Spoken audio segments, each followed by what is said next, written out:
Hit and run कायद्याच्या विरोधात चालकांनी संप पुकारलेला आहे आणि त्याचा मोठा फटका भाजी बाजाराला सुद्धा बसतोय। भाजी मार्केटला बसतोय। नागपूरच्या कळमना मार्केटमध्ये 30 ते 40% आवक घटली आहे आणि त्यामुळे भाज्यांच्या दरामध्ये वाढ झाली आहे।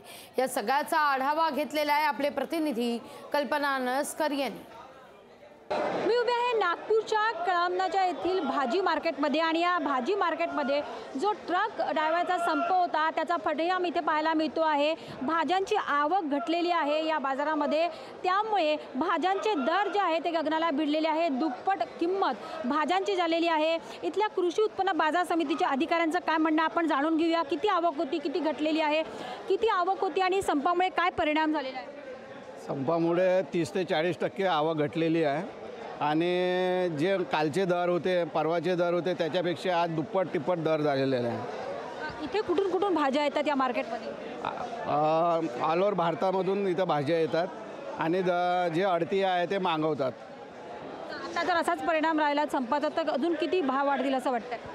भाव वाढण्याची शक्यता तर राहणारच आहे, कारण मालच नाही राहणार तर भाव वाढणारच आहे। आज सडनली 50 ते 60 रुपयावर संभार गेलेला आहे। त्याच प्रकारे फुलगोबीसुद्धा ही 15 रुपये 10 रुपयावर आली होती, ती आज 35 रुपये 30 रुपयापर्यंत गेलेली आहे। आणि पालक तर शॉकिंग आहे की 5 रुपये किलोची पालक सध्याच्या कंडिशनला 20 ते 25 रुपयावर आलेली आहे। बाजारात आवक आली नाही त्यामुळे बाजाराचे भाव वाढणारच आहे, कारण डिमांड ही जास्त आहे भाजीची। रेग्युलर लोकांना लागणारी वस्तू आहे आणि याची आवकच कमी राहिली तर त्या भाजीचे भाव वाढणारच आहे आणि याच्यामुळे फरक पडणार आहे लोकांवर।